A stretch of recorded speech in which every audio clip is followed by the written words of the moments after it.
The alien delegates watched with barely concealed disdain as the humans entered the grand chamber of the Galactic Council. Ambassador Daniel Carter walked with his head held high, though he felt small beneath the massive crystal dome that arched overhead. Captain Lisa Montgomery followed 2 steps behind, her military uniform crisp and her eyes constantly scanning the room, assessing potential threats. The council chamber housed representatives from over 300 species. Some floated in environmental bubbles, others stood on specialized platforms, and a few existed as pure energy contained in mechanical shells. The diversity was breathtaking, but the cold reception was unmistakable. "The representatives from Earth may approach," announced first speaker Trelvin, a tall, willowy being with silver skin that reflected the chamber's lights. His voice carried no warmth.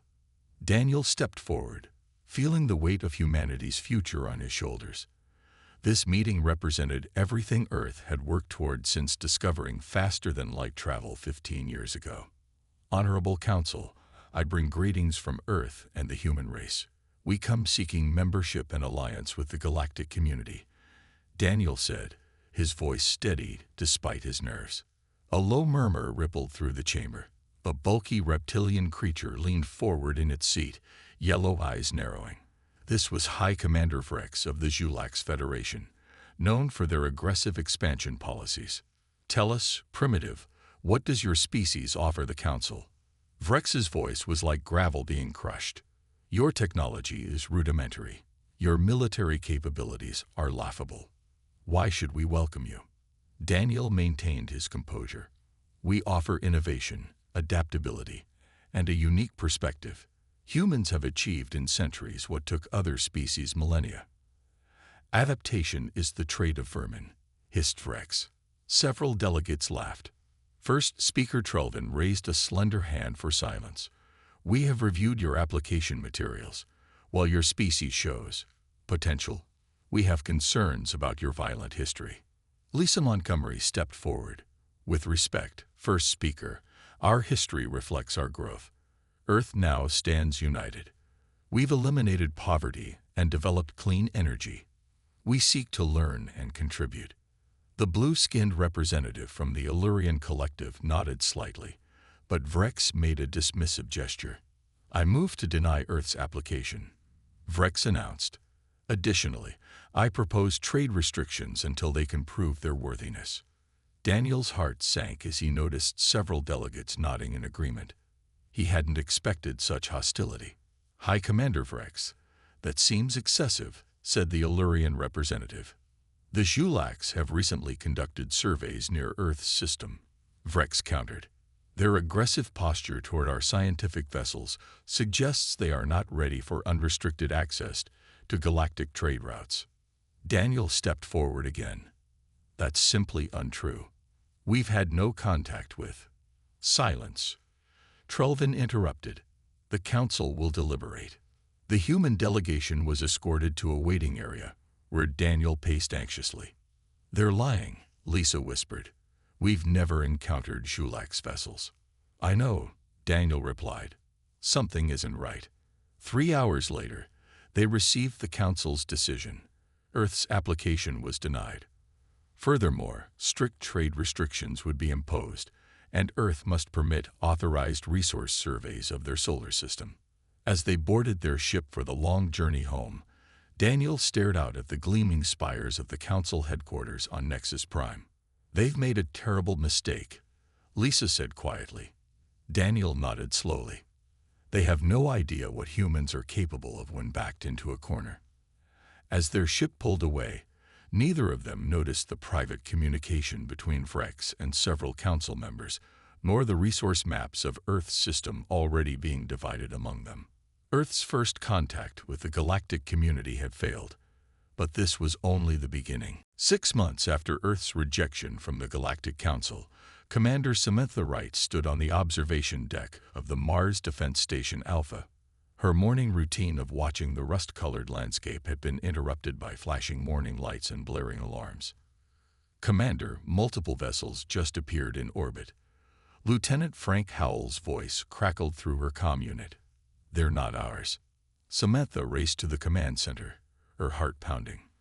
The main display showed a dozen arrow-shaped vessels hanging above Mars like predators. "What are they?" she demanded. "Xulax warships, ma'am," said Communications Officer Patricia Davis. "They're broadcasting on all frequencies." "Put it through." The screen flickered, revealing the reptilian face of a Xulax commander. His scales gleamed dark green under harsh lighting. "Attention Earth Outpost. This is Fleet Commander Zrax of the Xulax Federation. By authority of the Galactic Council, we are beginning authorized resource extraction in your system. Non-interference is mandated. Any resistance will be met with appropriate force." The transmission cut off before Samantha could respond. "Get me Earth Command, now," she ordered. Within minutes, reports flooded in from across the solar system. Xulax mining ships had begun operations on Mars' southern hemisphere. On the Moon, massive harvesters were extracting helium-3. Even the asteroid belt had been invaded by Xulax resource ships. Earth's response was immediate. The United Earth government sent formal protests to the Galactic Council. The answer came 3 days later. A brief message stating that the Council had authorized the Xulax to conduct limited resource surveys and recommended Earth's full cooperation. "They're not surveying. They're stealing," said General Richard Olson during the emergency defense meeting, "and the Council is backing them." President Elena Morgan's expression was grim. "We won't allow this robbery of our system. Deploy defense forces to protect our colonies." 2 Earth destroyers were dispatched to protect the Mars colony. Samantha watched from her station as they took up defensive positions between the colony and the Xulax mining operation. The Earth ships transmitted a simple message. "Xulax vessels, you are operating illegally in Earth territory. Cease all mining activities and withdraw immediately." The Xulax response came swiftly and without warning. Energy beams lanced out from their warships, cutting through one Earth destroyer like paper. The second ship managed to fire several missiles before it too was destroyed in a blinding flash. Samantha watched in horror as the debris of both ships scattered across Mars' orbit. 2,000 lives lost in seconds. "They're hailing us," Patricia whispered, her face pale. The reptilian commander appeared again. "This demonstration should clarify the consequences of interference. Your protests to the Council will achieve nothing. They approved our operation knowing your primitive species could not stop us." When the transmission ended, the command center fell silent. 12 hours later, a small transport arrived at the station. Ambassador Daniel Carter stepped out, his face haggard from sleepless nights of failed diplomacy. "The Council is ignoring us," he told Samantha. 3 of our diplomatic ships were turned away at Nexus Prime. They won't even let us present evidence. "So we just let them take whatever they want?" Samantha asked, her voice tight with anger. Daniel looked out the viewport at the Xulax ships. "President Morgan has ordered all defense forces to stand down temporarily. We can't win in a direct fight. Not yet. Then what will we do?" Daniel's eyes hardened. "Learn. Adapt. Prepare. The Xulax and the Council believe humans will submit when faced with superior force." A grim smile crossed his face. "They clearly don't know human history." As they watched, another Xulax harvester descended toward Mars, its drills already spinning. Earth was bleeding, but its wounds would soon give birth to something the galaxy had never seen before. Humanity unleashed. For 3 months, Earth appeared to submit to the Xulax occupation. Mining operations expanded across the solar system, while Earth's military kept a respectful distance. Xulax observers stationed in major cities reported that humans were accepting their new reality with surprising docility. Nothing could have been further from the truth. Deep beneath the Rocky Mountains, Chief Scientist Alan Garner stood before a captured Xulax shield generator. His team had recovered it from debris after a minor Xulax transport accident near Jupiter. "The flaw is here," Alan said, pointing to a pulsing blue component. "Their shields operate on a frequency modulation that cycles every 3.8 seconds. There's a microsecond vulnerability at each cycle shift." His assistant nodded. Enough time for a properly timed weapon to penetrate. Exactly. And they've never fixed it because no species has ever exploited it before. Similar breakthroughs were happening across Earth. In a repurposed warehouse in Nairobi, Colonel William Foster watched as his special forces trained in a zero-gravity chamber. Again, he barked as soldiers in experimental combat suits maneuvered through the weightless environment. The Zhulaks evolved on a high-gravity world. They're slow in zero-G. We need to be faster, more agile. The soldiers reset their positions and began again, their movements becoming more fluid with each repetition. Meanwhile, in an underwater facility off the coast of Brazil, engineer Maria Rodriguez made final adjustments to a sleek black ship. The stealth system works by bending light around the hull while absorbing scanner waves, she explained to President Morgan during a secure video call. To Zhulak sensors, these ships simply don't exist. How many can we build before they notice? The president asked. We've distributed manufacturing across 50 facilities globally. Parts are being assembled separately and labeled as agricultural equipment. We'll have a fleet ready within 2 months. The president nodded. Good. And the Phoenix Protocol? Phase 1 is ready to implement on your command. While these preparations continued, Earth maintained its facade of compliance. Zhulak's representatives were treated with formal courtesy. Earth even established trade relations with some Zhulaks corporations, providing human luxury goods that became surprisingly popular among the alien elite. They're becoming complacent, Ambassador Carter noted during a meeting of Earth's Security Council. The Zhulaks observer in New Delhi told me yesterday that humans are admirably practical in accepting our place. Perfect. General Olson replied with a cold smile. The best ambush is one the enemy never sees coming. In orbit above Earth, human workers at the International Space Station welcomed a Zhulaks inspection team. The aliens barely glanced at the atmospheric research modules being assembled nearby, modules that would soon reveal themselves as weapon platforms. On Mars, Commander Samantha Wright personally guided Zhulaks officials through the colony's hydroponics facilities, drawing their attention away from the underground hangars where pilots trained on simulators day and night. Even Earth's entertainment sector played a role. Popular shows began featuring stories of peaceful coexistence with superior alien races. Zhulak's cultural attaches reported back to their superiors that humans were adapting to their new status in the galactic hierarchy. None of them noticed the subtle military language embedded in popular music or the coded messages in seemingly innocent advertising, all preparing citizens for the coming conflict. 3 months of apparent submission turned into 6. The Zhulaks expanded their operations, growing bolder with each unchallenged incursion. Their security measures relaxed.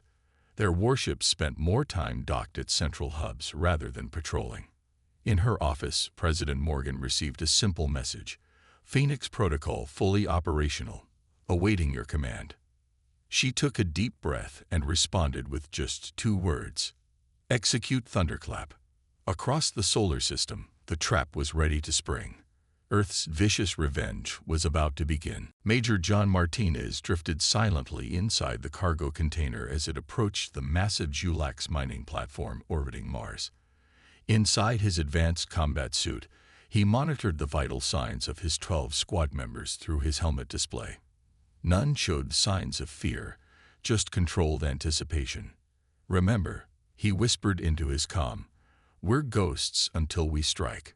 The cargo ship had passed Zhulak's inspection hours earlier.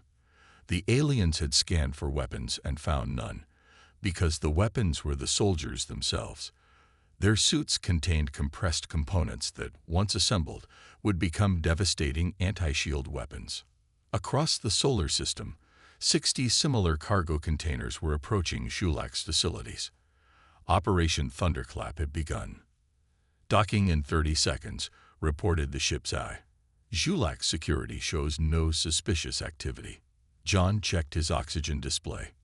On my mark. 3, 2, 1. Execute. The cargo container's sides fell away. 12 soldiers in sleek black combat suits pushed out into space, their thrusters making no visible exhaust thanks to Maria Rodriguez's stealth technology. The Julax mining platform was enormous, a city-sized complex extracting rare minerals from Mars. Over 300 Julax workers operated heavy machinery, protected by only 20 security personnel. They had grown comfortable in their dominance. John's team split into 3 squads. His group headed for the command center, while others targeted power systems and security stations. From the moon to the asteroid belt, similar scenes unfolded simultaneously. Earth had calculated that the element of surprise would only work once. They needed to make it count. John reached the command center's exterior wall. He attached a small device that began analyzing the shield frequency. A moment later, it flashed green, indicating the microsecond vulnerability Alan Garner had discovered. "Breach on my mark," he ordered. 3, 2, 1. All 4 soldiers fired their specialized weapons at precisely the same moment, timing the shots to hit during the shield's cycle shift. The energy pulses passed through as if the shield wasn't there, creating a perfect hole in the station's hull. The vacuum began pulling objects out, but the team was ready. They launched themselves inside, sealing the breach with a quick hardening compound. The Julax commanders looked up in shock, reptilian faces showing confusion that quickly turned to fear. "This facility is now under Earth control," John announced in the Julax language. "Surrender and you will not be harmed." Across the solar system, Earth's stealth fleet emerged from hiding. Ships with shield-penetrating weapons targeted Julax warships. The aliens' superior technology meant nothing when their fundamental defensive weakness had been exposed. On the main Julax base on Mars' southern pole, Commander Samantha Wright led the assault personally. As soon as the shield frequencies were identified, Earth forces struck with precision that left the Julax stunned. "How is this possible?" demanded the Julax base commander as Samantha placed him under arrest. "Your species was defenseless months ago." "We were never defenseless," she replied coolly. "We were learning." Within 6 hours, every Julax mining operation in Earth's solar system had been captured. Their warships were destroyed or forced to retreat. The few that escaped jumped to faster-than-light travel, carrying news of the defeat back to their homeworld. In orbit above Earth, President Morgan addressed the planet.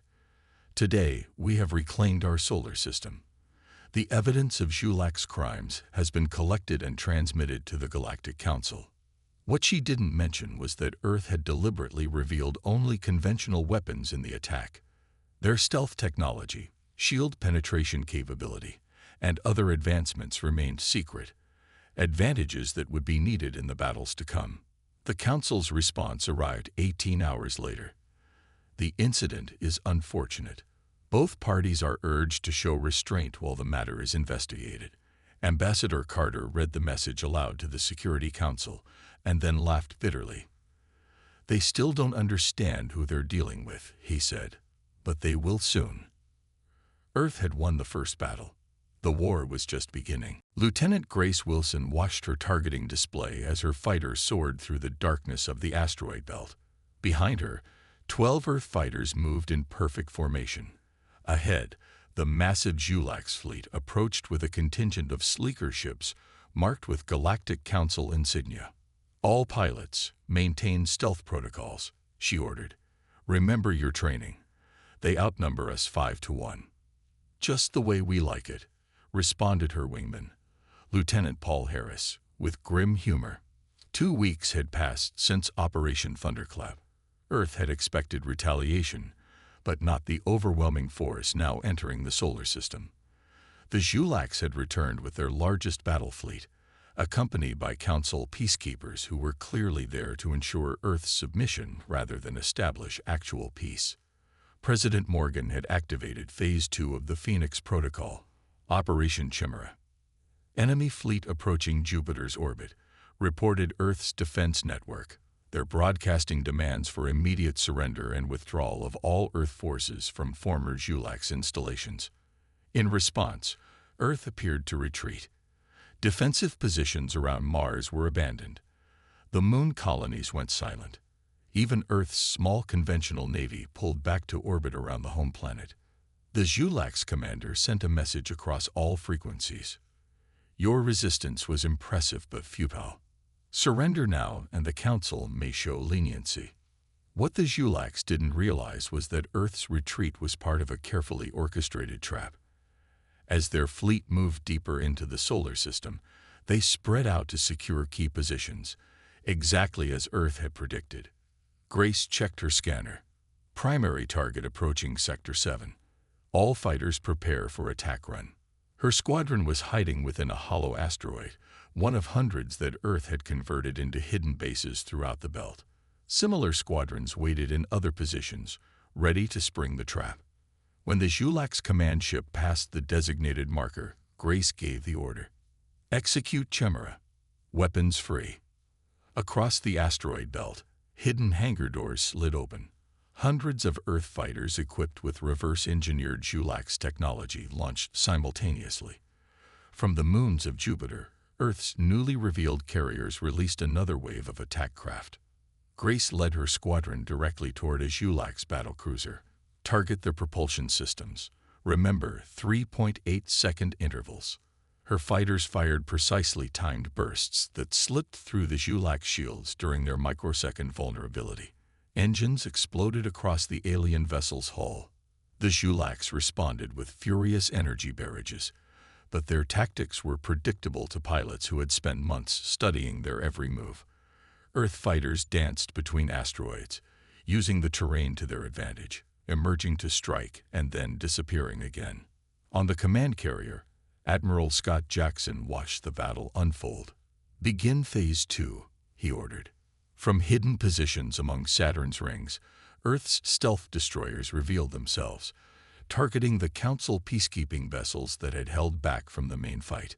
Attention Council vessels, Admiral Jackson transmitted. We have no quarrel with you. The Zhulaks violated our sovereignty with your approval. Withdraw now or be treated as hostile forces. Several Council ships immediately jumped to faster than light, abandoning their Zhulaks allies. Those that remained found themselves under precise attack from Earth vessels that seemed to appear and disappear at will. In the asteroid belt, Grace's squadron had disabled 3 Zhulaks cruisers and was moving toward their 4th target when her warning system blared. Evasive action. She shouted as a massive energy beam cut through space where they had been seconds before. The Zhulaks flagship had entered the battle, a dreadnought twice the size of any other vessel. Its weapons ripped through asteroids, destroying several Earth fighter squadrons in a single barrage. All units, converge on the dreadnought, ordered Admiral Jackson. Execute Pattern Hydra. Earth's forces swarmed the massive ship from all directions. Though many fighters were lost, their sacrifice allowed others to deliver precise strikes at shield intersections. When the dreadnought's main reactor exploded, the remaining Zhulaks forces began a chaotic retreat. Within hours, Earth's solar system was clear of invaders once again. As Grace landed her damaged fighter on the carrier deck, she removed her helmet and took a deep breath. The victory had been costly, but decisive. They'll be back, Paul said quietly. Grace nodded.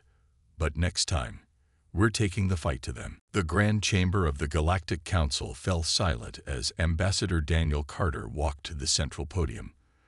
Unlike his first appearance 6 months earlier, he did not come as a supplicant. The Earth delegation now moved with purpose and confidence, flanked by representatives from 7 previously unaffiliated species. The first speaker, Trelvin, seemed uncomfortable as he announced, "The Council recognizes Ambassador Carter of Earth." Daniel placed a small device on the podium. It projected a holographic display visible to all 300 delegates. "Honorable Council," Daniel began, his voice steady, "I come not to seek your approval, but to present evidence." The hologram showed a series of communications between High Commander Vrex and 3 Council members. The conversations detailed plans to exploit Earth's resources while denying humans full galactic rights. These messages were recovered from Zhulak's command ships during their failed invasion of our system, Daniel continued. They reveal a conspiracy that violates the Council's founding charter. Murmurs spread through the chamber. Vrex rose from his seat, scales darkening with rage. "This is fabricated," he hissed. "The humans attempt to distract from their unprovoked attacks on peaceful Julax operations." Daniel tapped the device again. New images appeared.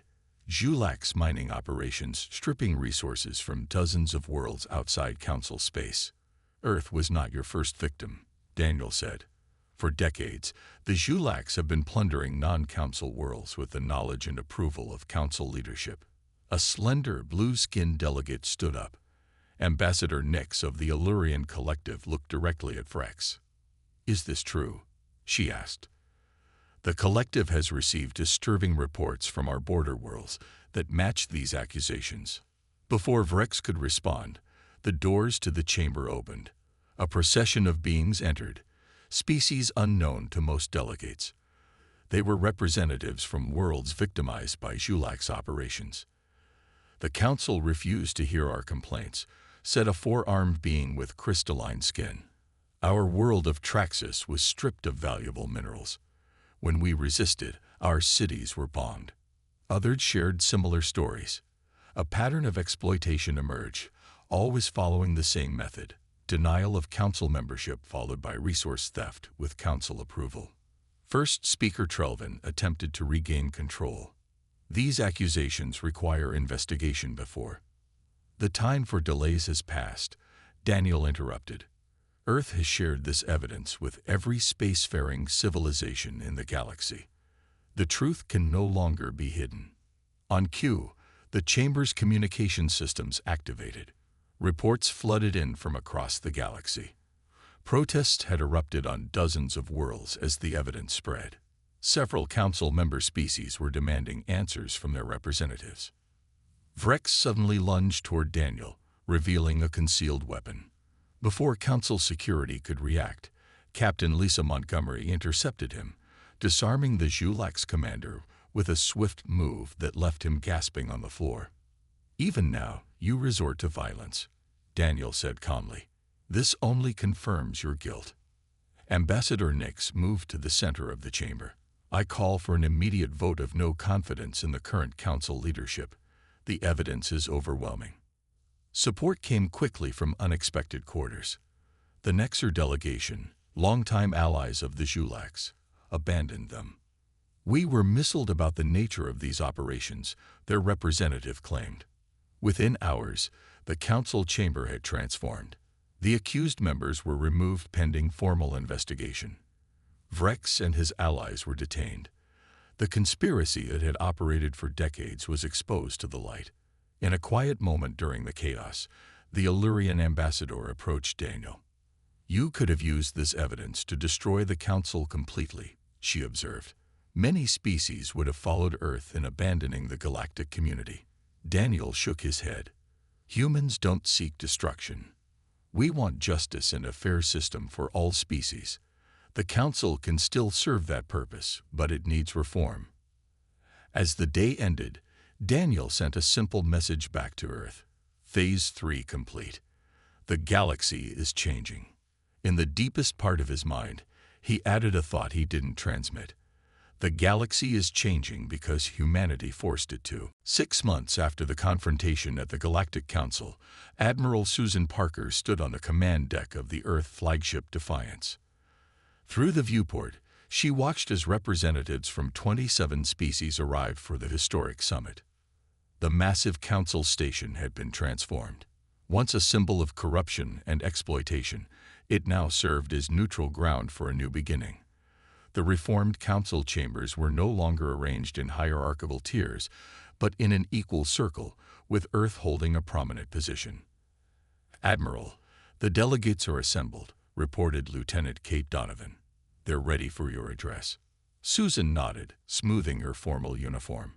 As Earth's highest-ranking military officer, she had been chosen to represent humanity at this crucial moment.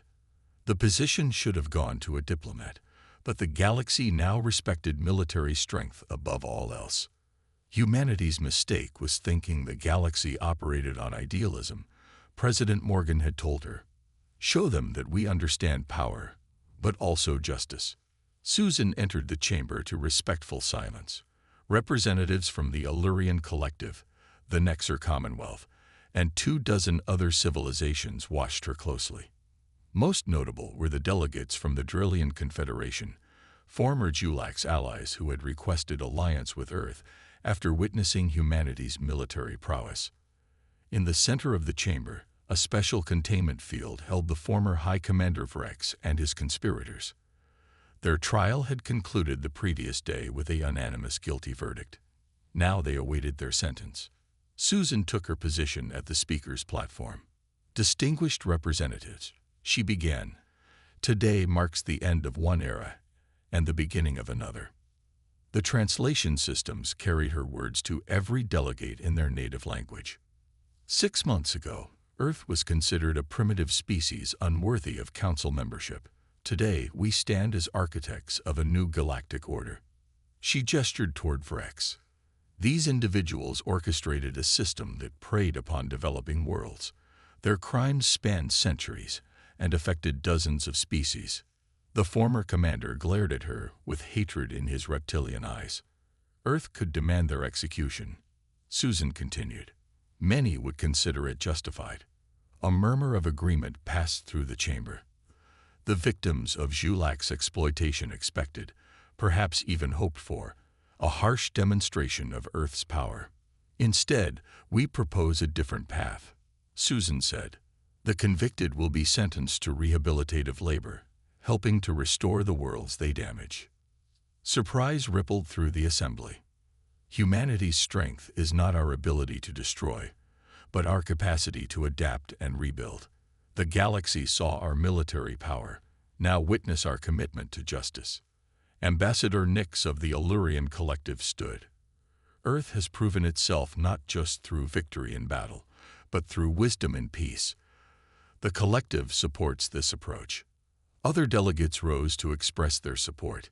Even the Drillian representative, whose culture valued retribution, acknowledged the moral authority of Earth's position. The sentencing was carried out immediately. As Vrex was led away, he paused near Susan. You think this makes you superior, he hissed quietly. But your species only survived because we underestimated you. Susan smiled slightly. That's humanity's greatest advantage, Commander. Everyone underestimates us.